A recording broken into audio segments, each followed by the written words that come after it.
Hi friends, आज के इस वीडियो में हम लोग जो है साइंस के जो महत्वपूर्ण इम्पॉर्टेंट प्रश्न हैं उनको पढ़ेंगे।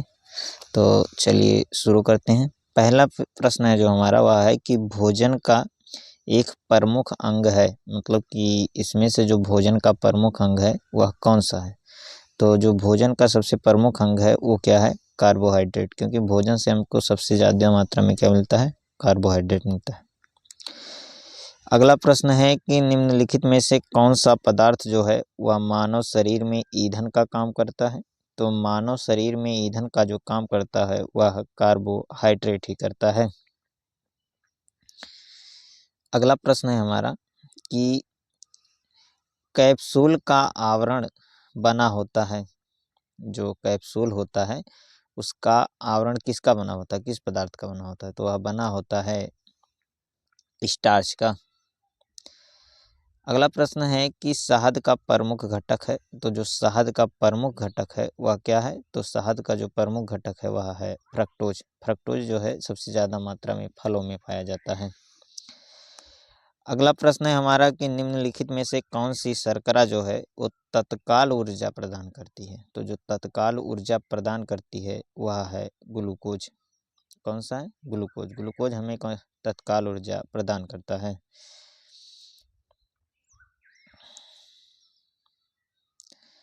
अगला प्रश्न है कि शहद में मुख्यतः होता है। तो शहद में मुख्यतः क्या होता है? तो शहद में जो मुख्यतः होता है वह होता है कार्बोहाइड्रेट, क्योंकि कार्बोहाइड्रेट जो है वो बहुत सारे फ्रक्टोजों या ग्लूकोजों से मिलकर बना होता है। निम्नलिखित में से सर्वाधिक ऊर्जा प्राप्त होती है। तो सबसे अधिक मात्रा में जो ऊर्जा है वो किससे प्राप्त होती है? तो सबसे अधिक मात्रा में ऊर्जा जो है यह प्राप्त होती है कार्बोहाइड्रेट से। मतलब कि हमारे शरीर में सबसे अधिक मात्रा में ऊर्जा किससे प्राप्त होती है? कार्बोहाइड्रेट से। लेकिन अगर देखा जाए कि 1 ग्राम कार्बोहाइड्रेट या प्रोटीन के टूटने पर सबसे अधिक ऊर्जा किससे प्राप्त होती है? तो वह प्राप्त होती है प्रोटीन से। अगला प्रश्न है कि मानव शरीर में कार्बोहाइड्रेट जो है पुनः संग्रह होता है। मतलब मानव शरीर में जो कार्बोहाइड्रेट है यह किस रूप में दोबारा संग्रह होता है? तो जो कार्बोहाइड्रेट है यह ग्लाइकोजन के रूप में संग्रह होता है। अगला प्रश्न है कि एथलीट को निम्न में से किसे जल्दी और ज़्यादा ऊर्जा मिलती है? तो जो कार्बोहाइड्रेट है इससे एथलीट को जल्दी और ज़्यादा मात्रा में ऊर्जा मिलती है। लंबे समय तक कठोर शारीरिक कार्य के पश्चात मांसपेशियों में थकान का अनुभव होने का कारण होता है। तो जो लंबे समय तक कार्य करने के कारण जो मांसपेशियों में थकाव का अनुभव होता है यह लैक्टिक एसिड के संचय के कारण होता है।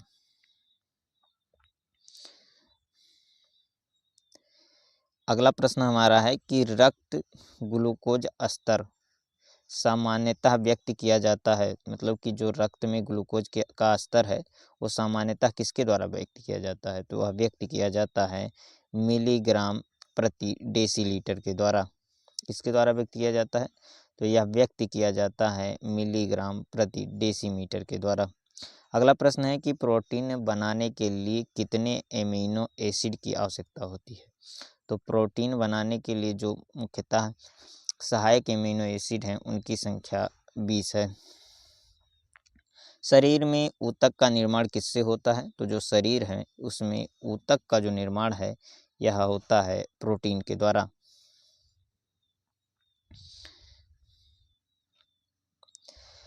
प्रोटीन को निम्नलिखित में से क्या माना जाता है? तो जो प्रोटीन है इसको माना जाता है एमिनो एसिड, लेकिन एमिनो एसिड तो इसमें दिया नहीं है।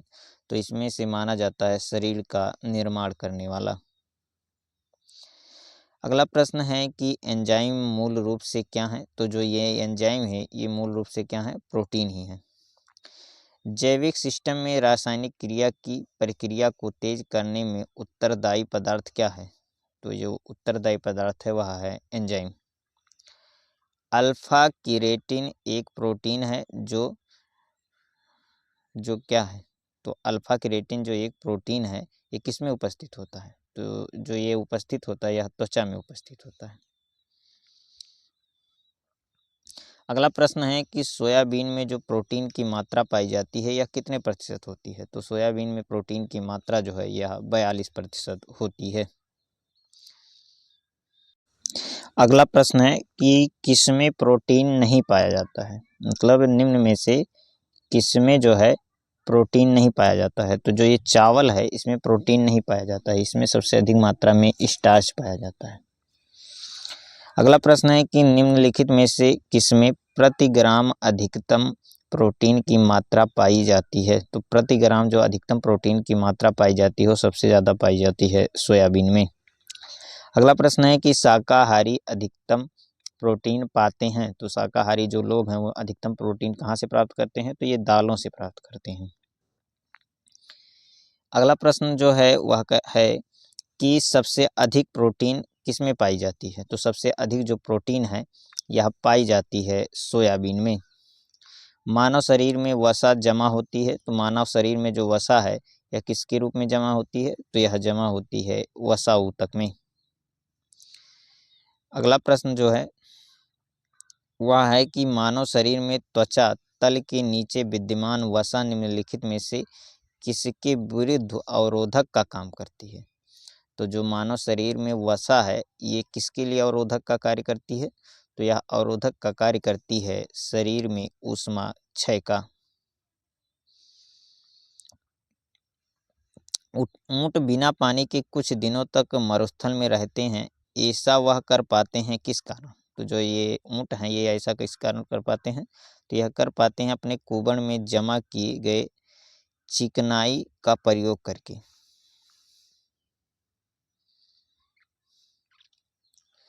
निम्नलिखित में से भोजन में किससे प्रति ग्राम सर्वाधिक ऊर्जा प्राप्त होती है, तो प्रति ग्राम जो सबसे अधिक ऊर्जा प्राप्त होती है वह किससे प्राप्त होती है, तो यह प्राप्त होती है वसा से।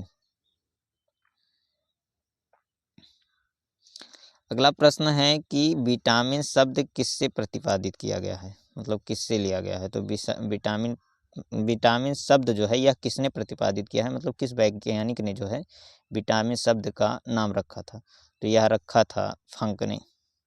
निम्नलिखित में से यौगिक के किस समूह को सहायक आहार कारक कहा जाता है, तो यह कहा जाता है विटामिन सी को। किसको कहा जाता है, तो विटामिन सी को कहा जाता है, विटामिन को कहा जाता है। अगला प्रश्न है कि निम्नलिखित में से किसे रक्षात्मक पदार्थ कहा जाता है, तो रक्षात्मक पदार्थ के रूप में जो जाना जाता है वह जाना जाता है विटामिन ई। अगला प्रश्न है निम्नलिखित में से कौन सा विटामिन ए का सर्वोत्तम जो है स्रोत है, तो विटामिन ए का जो सर्वोत्तम स्रोत है वह प्रायः पीले पदार्थों को कहा जाता है, लेकिन ऑप्शन के हिसाब से जो है या गाजर में सबसे अधिक मात्रा में विटामिन पाया जाता है, विटामिन ए। अगला प्रश्न है कि मानव शरीर में विटामिन ए का भंडारण होता है, तो विटामिन ए का जो भंडारण है यह किस में किया जाता है मानव शरीर में, तो यह किया जाता है यकृत में।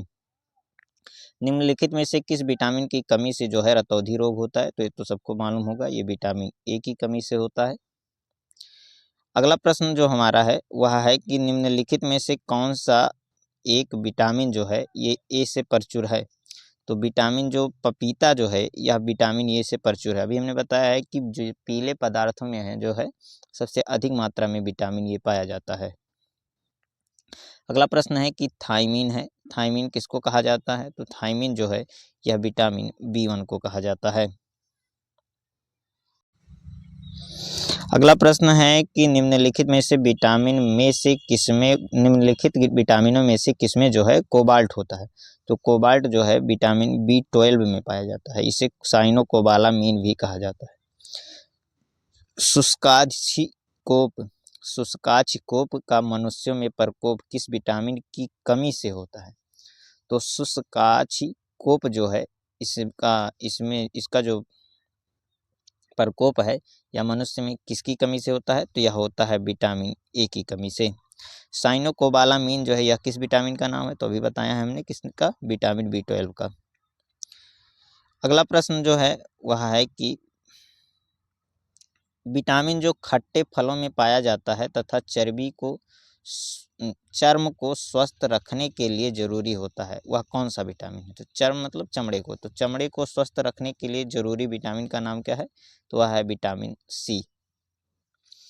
विटामिन का सबसे उत्तम स्रोत क्या है? तो विटामिन सी का सबसे उत्तम स्रोत जो है वह क्या है? आंवला है।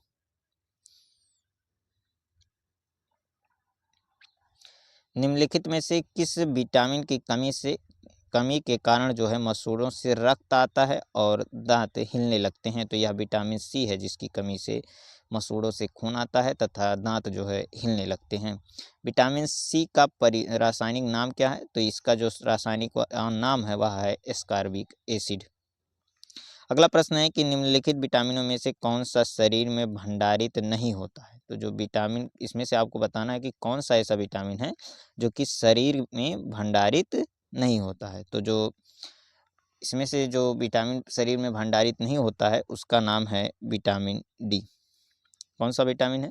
तो वह है विटामिन डी, जिसका भंडारण जो है वह शरीर में नहीं होता है। अगला प्रश्न है कौन सा विटामिन जो है वह प्रतिरक्षा प्रदान करता है? तो जो विटामिन ये है, ये हमारे शरीर को रोग प्रतिरोधक प्रतिरक्षा प्रदान करता है। अगला प्रश्न है निम्नलिखित में से कौन सा विटामिन जो है जल में घुलनशील है? तो विटामिन बी और सी जो हैं ये जल में घुलनशील होते हैं। तो ये विटामिन सी जो इसमें से इस ऑप्शन में है वह जो है जल में घुलनशील है।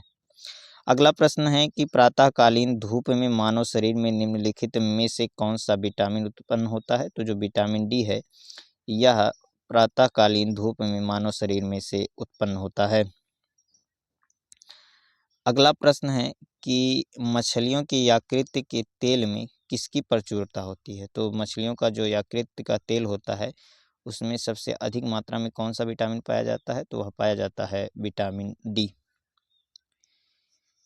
कोलेकैल्सिफेरॉल जो है रासायनिक यौगिक का सामान्य नाम है। तो सामान्यतः इस यौगिक को क्या कहा जाता है? तो यह कहा जाता है विटामिन डी।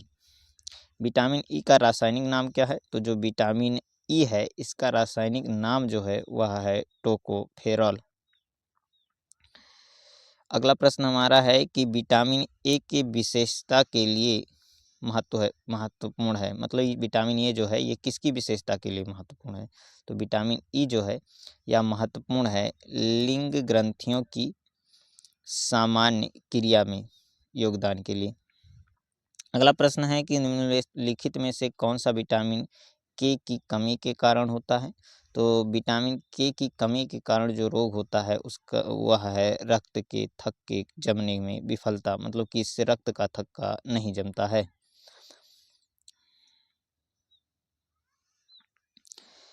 अगला प्रश्न है कि पेलेग्रा की कमी के कारण कौन सा रोग होता है? तो जो पेलेग्रा है इसकी कमी के कारण नियासिन रोग होता है। अगला प्रश्न है कि मानव आहार में पालिश किए हुए चावल के उपयोग से निम्नलिखित में से कौन सा रोग हो जाता है?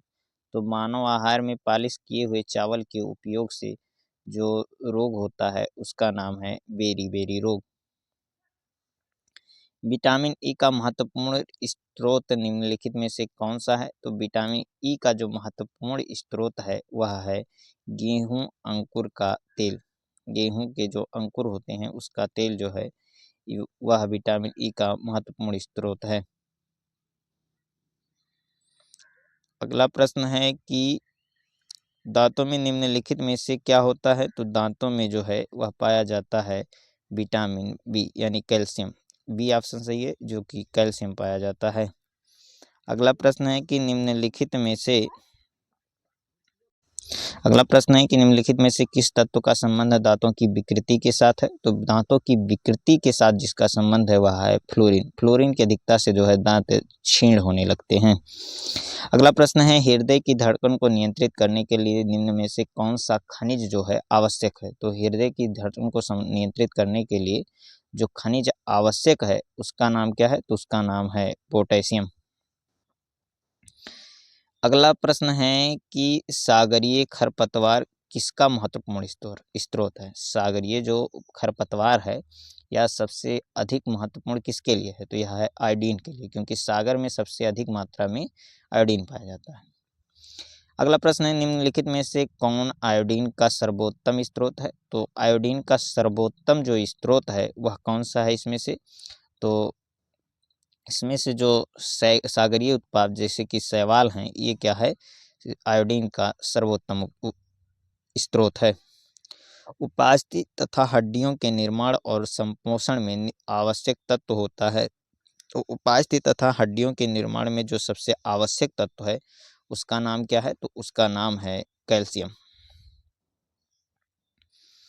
अगला प्रश्न है कि कैल्शियम की आवश्यकता निम्नलिखित में से किस निमित्त है?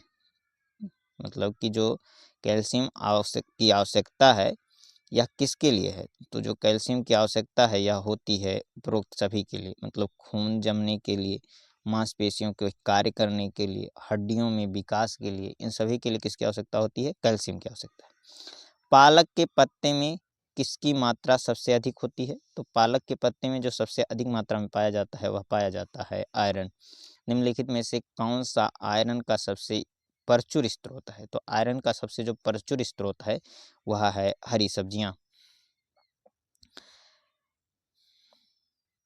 अगला प्रश्न है कि लौह आवश्यक है, जो ये आयरन है ये हमारे शरीर में किस लिए आवश्यक है? तो जो आयरन है ये हमारे शरीर में आवश्यक है उपयुक्त सभी के लिए, मतलब कि हीमोग्लोबिन व आरबीसी के निर्माण के लिए, सामान्य स्वास्थ्य बनाए रखने के लिए, शरीर के ऊतकों तक ऑक्सीजन पहुंचाने के लिए।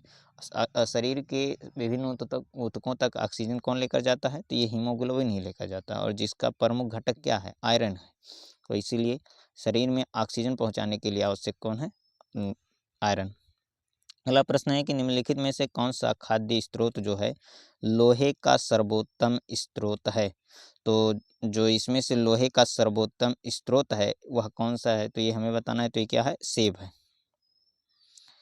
अगला प्रश्न है कि किसकी कमी से रिकेट्स रोग होता है? रिकेट्स रोग का मतलब सामान्य भाषा में सूखा रोग कहते हैं। तो यह किसकी कमी के कारण होता है? तो यह होता है विटामिन डी की कमी के कारण। अगला प्रश्न है कि निम्नलिखित में से किस युग्म में सही सुमेलित नहीं किया गया है? आपको इसमें बताना है कि कौन सा ऐसा युग्म है जो सही से सुमेलित नहीं किया गया है। जैसे कि थायमीन से कौन सा रोग होता है? बेरी रोग होता है, तो सही है। एस्कॉर्बिक एसिड से स्कर्वी रोग होता है। विटामिन के की कमी से रक्त का थक्का नहीं बनता है। ठीक है, तो इसमें से जो ये विटामिन ए है इसकी कमी से क्या होता है? इसकी कमी से होता है रतौंधी रोग। वर्णांधता ये एक आनुवांशिक रोग है। ठीक है, तो यानी ये सही नहीं है। अगला प्रश्न है कि घातक रक्ताल्पता जिसे कि एनीमिया कहते हैं, ये किस विटामिन की कमी के कारण होता है? तो जो एनीमिया है या किसकी कमी के कारण होता है? तो यह विटामिन B12 की कमी के कारण होता है। निम्नलिखित में से किसकी कमी से एनीमिया रोग होता है? तो भी किसकी कमी से एनीमिया रोग होता है? तो यह होता है लोहे की कमी के कारण। किसकी कमी के कारण? लोहे की कमी के कारण। एक गिलास पानी पीने से कितने कैलोरी मिलती है? मतलब कि अगर एक गिलास पानी आप पीते हो तो उससे कितनी कैलोरी ऊर्जा मिलती है? तो पानी में तो कार्बोहाइड्रेट पाया ही नहीं जाता है, तो इसलिए इससे कितनी ऊर्जा मिलती है? कुछ नहीं मिलती है, यानी कि शून्य ऊर्जा मिलती है। अगला प्रश्न है कि केंद्रीय खाद्य प्रौद्योगिकी अनुसंधान संस्थान कहाँ स्थित है? तो केंद्रीय जो खाद्य प्रौद्योगिकी अनुसंधान परिषद है ये कहाँ स्थित है? तो यह मसूरी में स्थित है। टाइफाइड से शरीर का कौन सा अंग प्रभावित होता है? तो टाइफाइड से जो शरीर का अंग प्रभावित होता है उसका नाम क्या है? आंत है। तो आंत में जो है सबसे अधिक मात्रा में किससे प्रभावित होता है? टाइफाइड से। अगला प्रश्न है कि पेचिश रोग के लिए उत्तरदायी प्रोटोजोआ कौन सा है? तो ऐसा भी प्रश्न पूछ सकता है कि जो पेचिश रोग है ये किसके कारण होता है? तो प्रोटोजोआ के कारण। अब यहाँ पूछ रहा है कि जो उत्तरदायी प्रोटोजोआ है उसका नाम क्या है? तो उसका नाम क्या है? एंट अमीबा। अगला प्रश्न है कि आंखों की दूरदृष्टि की बीमारी किसके कारण होती है? तो आंखों में जो दूरदृष्टि की बीमारी है ये किसके कारण होती है? तो यह नेत्र गोलक के छोटा होने से होती है। किसके कारण होती है? नेत्र गोलक के छोटा होने से। अच्छा, ऐसा भी पूछ सकता है कि जब दूरदृष्टि दोष होता है तो इसमें क्या होता है? तो इसमें जो है दूर की वस्तु तो स्पष्ट दिखाई देती है, लेकिन पास की वस्तु स्पष्ट नहीं दिखाई देती है। ऐसे निकट दृष्टि दोष में निकट की वस्तु स्पष्ट दिखाई देती है, लेकिन दूर की वस्तु स्पष्ट नहीं दिखाई देती है।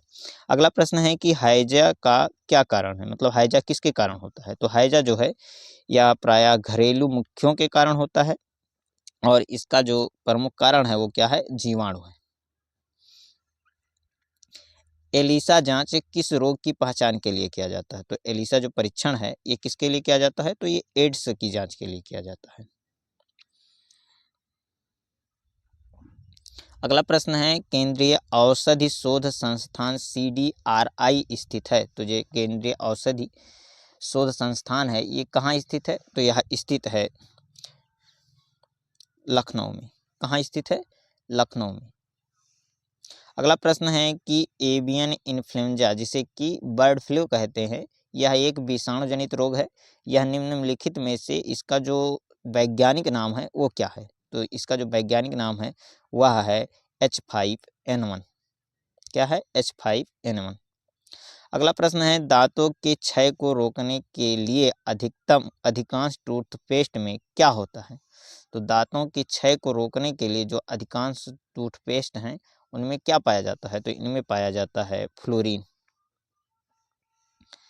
अगला प्रश्न है कि खारा रोग का कारण क्या है? जो खारा रोग होता खसरा रोग होता है यह किसके कारण होता है? तो जो ये खसरा रोग है यह होता है विषाणु के कारण। किसके कारण होता है? विषाणु के कारण होता है।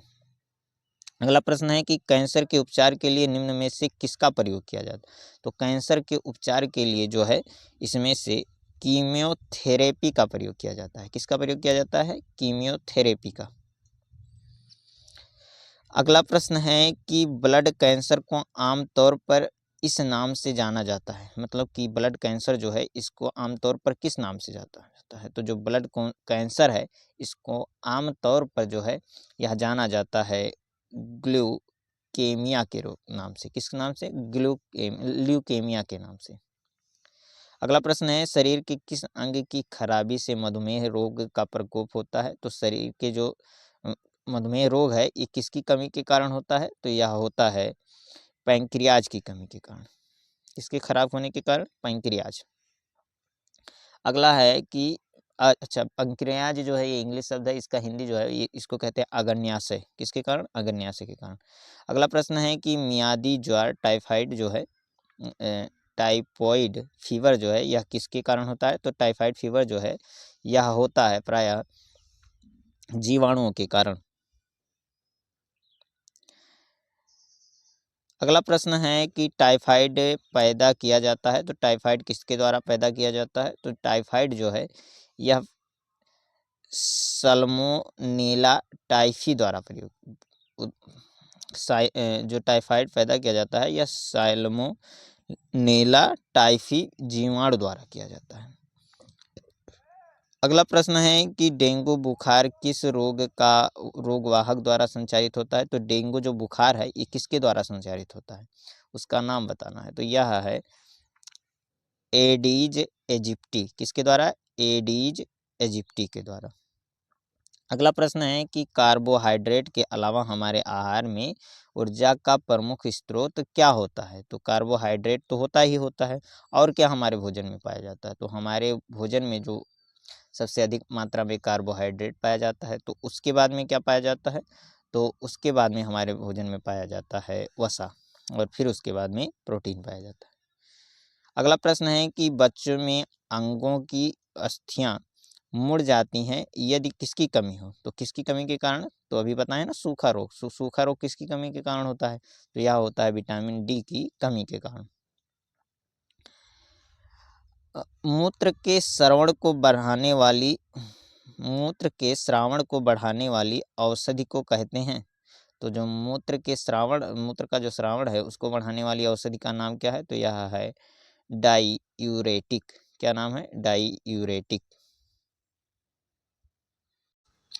अगला प्रश्न है, इसमें आपको मिलान करना है। एक तरफ रोग दिए गए हैं और दूसरे तरफ वो किस विटामिन की कमी से होते हैं ये बताया गया है। तो पहला रोग है कि रतौंधी। रतौंधी रोग किसकी कमी के कारण होता है? तो ये तो सबको पता है, किसकी कमी के कारण? विटामिन ई की कमी के कारण। अच्छा, स्कर्वी रोग किसकी कमी के कारण? विटामिन सी की कमी के कारण। अच्छा, रिकेट्स विटामिन डी की कमी के कारण, और रक्ताल्पता किसकी कमी के कारण? विटामिन बी 12 की कमी के कारण।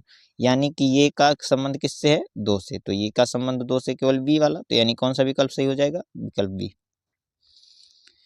अगला प्रश्न है, इसमें भी सुमेलित करना है। इसमें कह रहा है कि कौन सा ऐसा युग्म है जो सही सुमेलित नहीं किया गया है? तो कहा गया है कि जो विटामिन बी6 है, ये धान की चोकर में पाया जाता है। तो आपको इसमें बताना है कि कौन सा सही है, किससे मतलब किससे किसकी प्राप्ति होती है, और इसमें से एक ऐसा है जिससे उस विटामिन की प्राप्ति नहीं होती है, तो उसी को हमको बताना है। तो इसमें कह रहा है क्या विटामिन बी6 की प्राप्ति जो है धान के चोकर से होती है? तो ये सही है। अच्छा, विटामिन बी2, इसका कह रहा है कि इसका जो प्राप्ति है ये कांड यकृत के तेल के से होती है। तो इससे तो ज़्यादा मात्रा में तो विटामिन डी ही मिलता है। अच्छा, अगला कह रहा है, यानी कि ही सही होगा। अच्छा, अगला कह रहा है कि विटामिन ई जो है ये किससे प्राप्त होता है? तो गेहूँ या के अंकुर के तेल से, ये भी सही है। विटामिन के, तो ये अल्फा से प्राप्त होता है, तो ये भी सही है। अगला प्रश्न हमारा क्या है? तो अगला प्रश्न है कि निम्नलिखित में से कौन सी बीमारी जो है यह पानी द्वारा नहीं होती है? तो पानी द्वारा कौन सी बीमारी नहीं होती है? तो पानी द्वारा जो बीमारी नहीं होती है उसका नाम हमें बताना है। तो वह है फ्लू। बाकी टाइफाइड, हैजा, अमीबियासिस, ये सभी किसके द्वारा होते हैं? पानी के द्वारा संक्रमित होते हैं। निम्नलिखित में से कौन पोलियो का कारण है? तो पोलियो का कारण इसमें क्या है? कवक है कि कृमि है कि वायरस है कि बैक्टीरिया है? मतलब कि जो ये क्या कहते हैं, पोलियो है, यह किसके कारण होता है? तो पोलियो जो है यह किसके कारण होता है? तो यह होता है वायरस के कारण। निमोनिया रोग जो है यह मानव शरीर के किस अंग को ग्रसित करता है? निमोनिया रोग मानव शरीर के किस अंग को ग्रसित करता है? तो यह करता है फेफड़े को। अगला प्रश्न है कि मादा क्यूलेकस मच्छर निम्नलिखित में से किस रोग की वाहक है? तो मादा क्यूलेसक जो मच्छर है यह किसका वाहक है? तो यह वाहक है फाइलेरिया का। विल्सन रोग एक आनुवांशिक विकार है। इसमें अत्यधिक मात्रा में डाट की मतलब किसकी शरीर में संचित हो जाने से होती है? जो ये विल्सन रोग है ये एक आनुवांशिक विकार है, और ये पूछ रहा है कि ये अत्यधिक मात्रा में शरीर में किसके संचय से उत्पन्न होता है? तो रोग तो या तो कमी से होगा तभी रोग हो जाएगा, अधिकता हो जाएगा तभी रोग हो जाएगा। तो यानी ये कह रहा है कि किसकी अधिकता से कारण होता है? तो यह होता है तांबे की अधिकता के कारण। अगला है कि ल्यूकेमिया एक प्रकार का कैंसर है जिसमें असाधारण बढ़ोतरी होती है। ल्यूकेमिया जो है एक प्रकार का कैंसर है, इसमें किसकी मात्रा में असाधारण बढ़ोतरी के लिए इसे कैंसर कहा जाता है? तो ये जो है यह हो जाएगा श्वेत रक्त कोशिकाओं की अधिक मात्रा में बढ़ोतरी के कारण कौन सा रोग हो जाता है? ल्यूकेमिया रोग हो जाता है। माँ का दूध नवजात को लगभग संपूर्ण आहार प्रदान करता है, किंतु इसमें किसका अभाव होता है? मतलब कि माँ के दूध को तो संपूर्ण आहार कहा जाता है, लेकिन इसमें किसकी कमी पाई जाती है? तो इसमें जो पाई जाती है वह लोहे की कमी पाई जाती है। बाकी कैल्शियम, मैग्नीशियम, पोटास ये सभी प्रचुर मात्रा में पाए जाते हैं। अगला प्रश्न है कि पीलिया किसके संक्रमण के कारण होता है? तो पीलिया जो है यह किसके संक्रमण के कारण? तो ये तो सबको पता होगा, यकृत के संक्रमण के कारण होता है। निम्नलिखित में से कौन सा रोग जो है यह संक्रामक रोग है? अब इसमें से आपको बताना है कौन सा संक्रामक रोग है। अब संक्रामक रोग का मतलब क्या है? जो छुआछूत से पहले, और असंक्रामक रोग का मतलब ऐसा है कि जो छुआछूत से ना फैले। तो इसमें से आपको बताना है कि संक्रामक रोग कौन सा है। तो संक्रामक रोग तो इसको आप खुद ही, जैसे कि एक मधुमेह रोग है। अब मधुमेह रोग, अब ये तो सबके घर में जैसे वृद्ध व्यक्ति हो जाते हैं तो कहते हैं ना कि क्या कहते हैं, शुगर, वही है। तो शुगर तो छुआछूत से फैलता नहीं है। अच्छा, गठिया रोग ये भी नहीं, कैंसर ये भी नहीं, यानी कौन सा रोग है? तो डिप्थीरिया जो है यह किससे होता है? संक्रामक रोग है। शरीर के अंदर लोहे की कमी से उत्पन्न होने वाला रोग कौन सा है? तो इस रोग का नाम जो है वह है रक्तहीनता। क्या है? रक्तहीनता। वर्णांधता जो है इसमें क्या है कि लाल और हरे में फर्क करना नहीं जानता है, और रतौंधी तो इसमें रात में दिखाई नहीं देता है। तपेदी जो है ये भी एक रोग है। अगला प्रश्न है कि चेचक होने का कारण क्या है? तो चेचक होने का कारण इसमें से कौन सा है? तो वह है वेरिओला वायरस। क्या है? वेरिओला वायरस। वेरिओला वायरस की कमी से क्या होता है? चेचक होता है। इनमें से कौन सा विषाणु जनित रोग है? तो विषाणु जनित रोग है खसरा। बाकी बेरी तो विटामिन की कमी से होता है। सूखा रोग जो है ये भी विटामिन की कमी से होता है। तो ये रहे आज के 100 मोस्ट इम्पॉर्टेंट क्वेश्चन। ऐसे ही और वीडियोज़ के लिए हमारे चैनल को सब्सक्राइब करें। धन्यवाद।